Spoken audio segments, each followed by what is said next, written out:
혹시 이런 경험 있으신가요? 누군가를 처음 만났는데 말은 친절하게 하지만 왠지 모르게 불편한 느낌을 받았던 적 말이죠. 아니면 반대로 별로 많은 말을 하지 않았는데도 이 사람이 정말 좋은 사람이라는 확신이 들었던 적도 있으실 거예요. 사실 우리는 말보다 훨씬 많은 정보를 몸짓과 행동으로 전달하고 있습니다. 심리학자 알버트 메라비안의 연구에 따르면 의사소통에서 말이 차지하는 비중은 겨우 7%에 불과하다고 합니다. 나머지 93%는 목소리 톤과 몸짓 언어가 담당하죠. 오늘은 겉으로 드러나는 모습이 아닌 무의식적으로 나타나는 5가지 신호를 통해 상대방의 진짜 모습을 파악하는 방법을 알려드리겠습니다. 그리고 더 중요한 것은 이런 지식을 활용해 여러분 자신의 습관도 개선하는 방법까지 함께 나눠보겠습니다. 자, 그럼 지금부터 사람의 마음을 읽는 비밀 세계로 함께 떠나보시죠. 첫 번째 신호, 손의 비밀 언어. 첫 번째로 살펴볼 것은 바로 손입니다. 손은 정말로 많은 것을 말해줍니다. 우리가 의식하지 못하는 사이에 손은 마음속 깊은 감정을 고스란히 드러내죠. 회의 중에 펜을 계속 돌리거나 대화할 때 손가락으로 책상을 두드리거나 자신의 손을 계속 만지작거리는 사람들을 본 적 있으시죠? 이런 행동들은 단순히 습관이 아닙니다.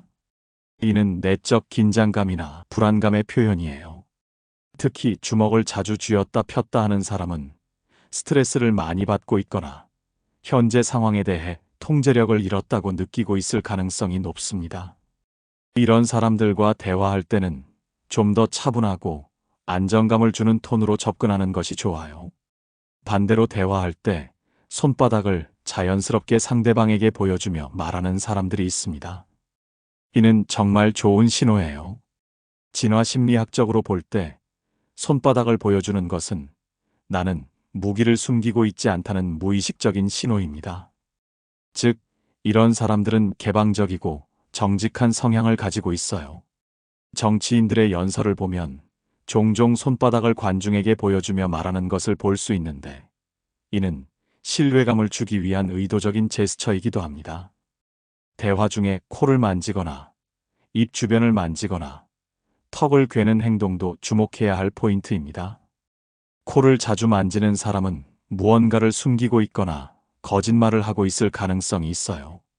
물론 단순히 코가 가려울 수도 있지만 다른 신호들과 함께 관찰하면 더 정확한 판단을 할 수 있습니다. 턱을 괴고 있는 사람은 보통 깊이 생각하고 있거나 상대방의 말에 대해 회의적인 시각을 가지고 있을 수 있어요. 정말 그럴까? 라는 의문을 품고 있을 때 나타나는 행동이죠. 악수도 정말 많은 것을 알려줍니다. 너무 세게 악수하는 사람은 자신의 우위를 보여주려고 하거나 과도한 자신감을 표현하려는 경우가 많아요.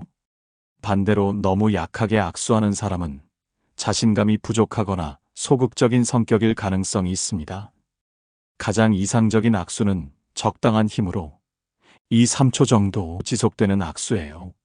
이런 악수를 하는 사람은 균형 잡힌 성격을 가지고 있을 가능성이 높습니다. 두 번째 신호, 표정의 진실. 두 번째로 주목해야 할 것은 바로 표정입니다. 특히 우리가 의식적으로 컨트롤하기 어려운 미세한 표정 변화들이 진짜 감정을 드러내죠. 미소에도 종류가 있다는 것을 아시나요? 심리학에서는 이를 듀센 미소와 사회적 미소로 구분합니다.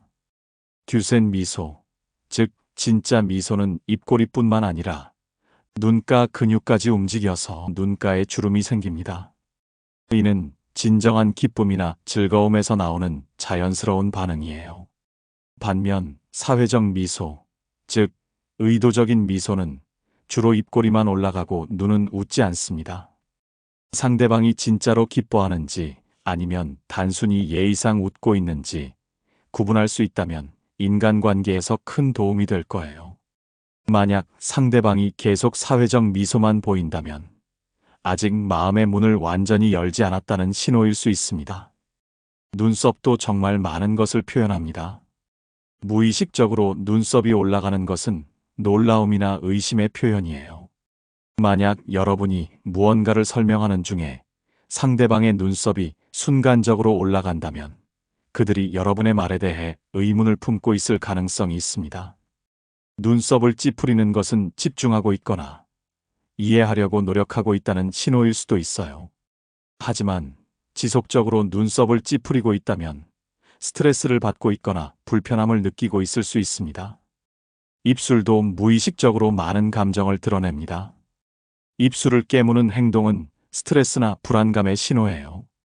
특히 거짓말을 하거나 무언가를 숨기고 있을 때도 나타날 수 있습니다. 입술을 혀로 핥는 행동도 주목해야 합니다. 긴장하거나 스트레스를 받을 때 또는 거짓말을 할 때 나타나는 행동이에요. 물론 단순히 입술이 건조해서일 수도 있지만 다른 신호들과 함께 관찰해 보세요. 입술을 꽉 다물고 있는 사람은 무언가를 참고 있거나 화가 났지만 표현하지 않고 있을 가능성이 있습니다. 이런 상황에서는 상대방이 편안하게 마음을 열 수 있도록 분위기를 조성해 주는 것이 좋아요. 또한 눈은 마음의 창이라고 하죠. 실제로 눈의 움직임을 통해서도 많은 것을 알 수 있습니다. 시선을 자주 피하는 사람은 자신감이 부족하거나 무언가를 숨기고 있을 가능성이 있어요. 하지만 문화적 차이도 고려해야 합니다. 어떤 문화에서는 윗사람과 눈을 마주치지 않는 것이 예의이기도 하거든요. 눈을 자주 깜빡이는 것은 스트레스나 거짓말의 신호일 수 있습니다. 평소보다 눈 깜빡임이 현저히 많아진다면 긴장하고 있다는 뜻이에요. 반대로 너무 오래 응시하는 것도 문제가 될 수 있습니다. 적절한 아이 컨택은 신뢰감을 주지만 지나치면 위압적이거나 공격적으로 느껴질 수 있어요. 세 번째 신호, 걸음걸이와 자세의 언어. 세 번째로 살펴볼 것은 걸음걸이와 자세입니다. 사람의 걸음걸이는 그 사람의 성격과 현재 심리 상태를 정확하게 반영해요. 빠른 걸음으로 곧장 목적지를 향해 걷는 사람들이 있습니다.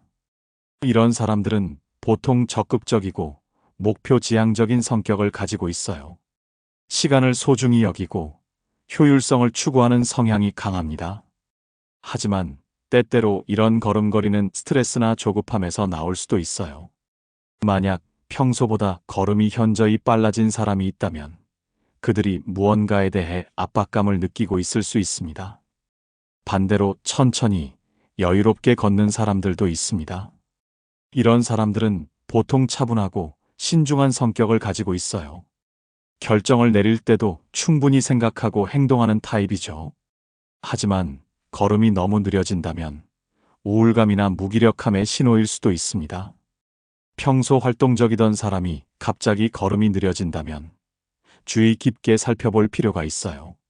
어깨를 쭉 펴고 등을 곧게 세우고 걷는 사람은 자신감이 있고 당당한 성격을 가지고 있을 가능성이 높아요. 이런 자세는 다른 사람들에게도 신뢰감과 안정감을 줍니다. 반대로 어깨가 움츠러들고 등이 굽은 채로 걷는 사람은 자신감이 부족하거나 현재 위축된 상태일 수 있습니다. 스트레스를 많이 받고 있거나 자존감이 낮을 때 나타나는 자세예요. 걸을 때 팔을 어떻게 흔드는지도 중요한 정보를 제공합니다. 팔을 자연스럽게 크게 흔들며 걷는 사람은 자신감 있고 외향적인 성향을 가지고 있어요. 에너지가 넘치고 적극적인 성격일 가능성이 높습니다.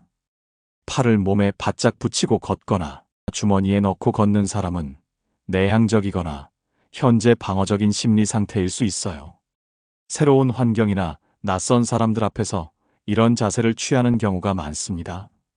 앉아 있을 때의 자세도 많은 것을 말해줍니다. 등을 곧게 세우고 앉는 사람은 집중력이 좋고 진지한 성격을 가지고 있어요. 상황에 적극적으로 참여하려는 의지도 있습니다. 다리를 꼬고 앉는 것은 방어적인 심리 상태를 나타낼 수 있어요. 특히 다리를 꼬고 상체를 뒤로 기대는 자세는 현재 상황에 대해 회의적이거나 거리를 두고 싶다는 신호일 수 있습니다. 의자에 깊숙이 파묻혀 앉거나 구부정하게 앉는 사람은 피곤하거나 무기력한 상태일 가능성이 있어요. 관심이나 동기가 부족할 때도 이런 자세를 취합니다. 네 번째 신호, 말버릇과 언어 패턴. 네 번째는 말버릇과 언어 패턴입니다. 우리가 사용하는 말과 말하는 방식은 우리의 성격과 심리 상태를 정확하게 반영해요. 사실은 말이야. 솔직히 말하면 진짜로와 같은 표현을 자주 사용하는 사람들이 있습니다. 이런 표현들은 언뜻 정직함을 나타내는 것 같지만 실제로는 상대방을 설득하려는 의도가 숨어 있을 수 있어요. 심리학에서는 이를 진실성 마커라고 부르는데 역설적으로 거짓말을 할 때 더 자주 사용되는 표현들이기도 합니다. 진짜로 진실을 말할 때는 굳이 솔직히라는 말을 앞에 붙일 필요가 없거든요. 그게 아니, 그러니까 처럼 말끝을 흐리는 사람들이 있습니다. 이런 말투는 확신이 부족하다는 신호예요. 자신의 의견에 대해 확신이 서지 않거나 책임을 지는 것을 회피하려는 심리가 작용합니다. 또한 갈등 상황을 피하고 싶어하는 성격의 사람들도 이런 말투를 자주 사용해요. 명확한 입장 표명을 통해 다른 사람과 대립하는 것을 원하지 않기 때문이죠. 평소보다 빨리 말하는 사람은 여러 가지 심리 상태를 나타낼 수 있어요. 흥분 상태에 있거나 조급함을 느끼고 있을 수 있습니다. 때로는 불안감이나 긴장감의 표현이기도 해요. 거짓말을 할 때도 말이 빨라지는 경우가 있는데 이는 빨리 그 상황을 벗어나고 싶다는 무의식적인 욕구 때문입니다. 같은 단어나 표현을 자주 반복하는 사람들도 있습니다. 정말, 진짜, 완전 같은 강조 표현을 과도하게 사용하는 경우에요. 이는 자신의 말에 대한 확신을 높이려고 하거나 상대방의 관심을 끌려는 심리에서 나옵니다. 하지만 때로는 어휘력의 부족이나 긴장 상태에서도 나타날 수 있어요. 어떤 질문을 하느냐도 그 사람의 성격을 드러냅니다. 구체적이고 세부적인 질문을 하는 사람은 꼼꼼하고 분석적인 성격을 가지고 있어요. 반면 추상적이고 큰 그림에 관한 질문을 하는 사람은 창의적이고 직관적인 성향이 강합니다. 왜라는 질문을 자주 하는 사람은 호기심이 많고 깊이 있게 생각하는 성격이에요. 어떻게라는 질문을 자주 하는 사람은 실용적이고 실행에 관심이 많은 성격입니다. 목소리의 톤도 정말 많은 정보를 제공합니다. 평소보다 목소리가 높아진 사람은 긴장하고 있거나 흥분 상태에 있을 가능성이 있어요. 스트레스를 받을 때도 목소리가 높아집니다. 반대로 목소리가 낮아지고 조용해진다면 침울하거나 우울한 상태일 수 있습니다. 또는 매우 진지한 이야기를 하려고 할 때도 목소리가 낮아지죠. 다섯 번째 신호, 사소한 무의식적 행동들. 마지막으로 살펴볼 것은 우리가 전혀 의식하지 못하는 사이에 나타나는 미세한 행동들입니다. 이런 행동들이야말로 진짜 속마음을 드러내는 가장 정확한 신호들이에요. 머리카락을 자주 만지거나 넘기는 행동은 여러 가지를 의미할 수 있어요. 스트레스를 받고 있거나 불안할 때 나타나는 자기 진정 행동일 수 있습니다. 또는 집중력이 분산되어 있을 때도 나타나죠. 때로는 매력을 어필하려는 무의식적인 행동이기도 해요. 특히 이성과 대화할 때 머리카락을 만지는 행동이 늘어난다면 이런 가능성을 고려해 볼 수 있습니다. 다리를 떨거나 발가락을 계속 움직이는 행동은 내적 에너지가 넘치고 있거나 불안감을 느끼고 있다는 신호예요. 가만히 있기 어려운 심리 상태를 나타냅니다. 특히 중요한 면접이나 발표를 앞두고 있을 때 또는 무언가를 기다리고 있을 때 이런 행동이 나타나는 경우가 많아요. 시계를 자주 보거나 액세서리를 만지작거리는 행동도 주목해야 할 포인트입니다. 시계를 자주 보는 사람은 시간에 민감하거나 현재 상황에서 벗어나고 싶어하는 심리 상태일 수 있어요. 반지나 목걸이 같은 액세서리를 만지는 것은 긴장하거나 불편함을 느낄 때 나타나는 자기 진정 행동입니다. 호흡 패턴도 심리 상태를 정확하게 반영합니다. 얕고 빠른 호흡은 스트레스나 불안감의 신호예요. 반대로 깊고 천천히 하는 호흡은 편안하고 안정된 상태를 나타냅니다. 한숨을 자주 쉬는 사람은 피곤하거나 스트레스를 많이 받고 있을 가능성이 있어요. 또는 현재 상황에 대해 실망하거나 좌절감을 느끼고 있을 수도 있습니다. 책상 위에 물건을 계속 정리하거나 펜을 일정한 방향으로 놓거나 종이를 가지런히 정돈하는 행동들도 의미가 있어요.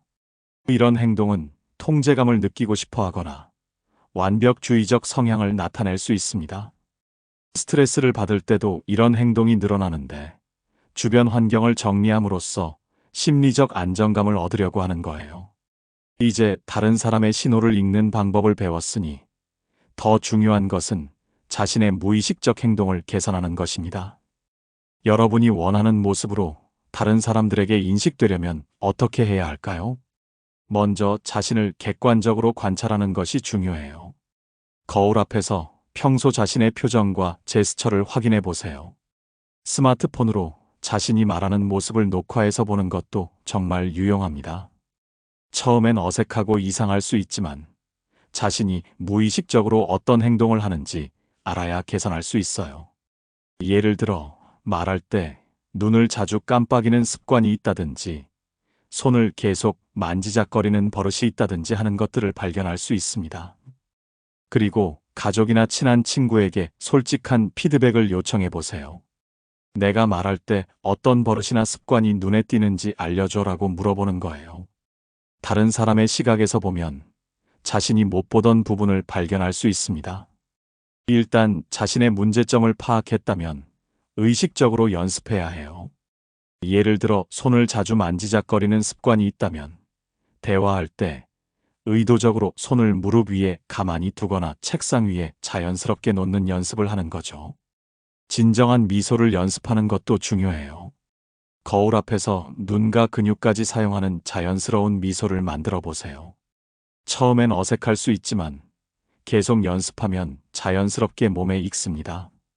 또한 바른 자세는 정말 중요해요.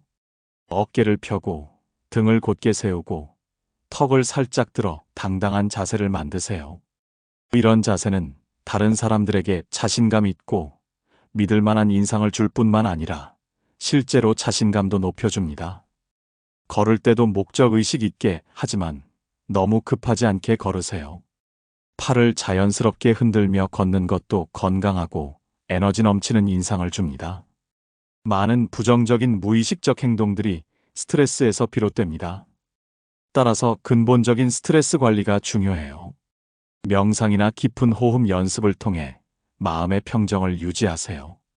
하루에 10분씩이라도 조용한 곳에서 깊게 호흡하며 마음을 정리하는 시간을 가져보세요. 규칙적인 운동도 정말 도움이 됩니다.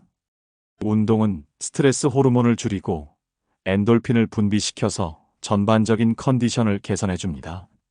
특히 무의식적으로 나타나는 틱이나 습관들을 줄이는데 효과적이에요. 충분한 수면도 필수입니다. 잠이 부족하면 감정 조절이 어려워지고 무의식적인 부정적 행동들이 더 자주 나타납니다. 하루 7, 8시간의 충분한 수면을 통해 전반적인 컨디션을 관리하세요. 말버릇도 의식적으로 개선할 수 있어요. 그게 같은 불필요한 군더더기 말들을 줄이고 명확하고 간결하게 말하는 연습을 하세요. 사실은 솔직히 같은 표현을 과도하게 사용하지 말고 자신 있게 의견을 표현하는 연습을 하세요. 확실하지 않은 것은 잘 모르겠지만이나 제 생각으로는 같은 표현으로 겸손하게 접근하는 것이 더 진정성 있게 들려요.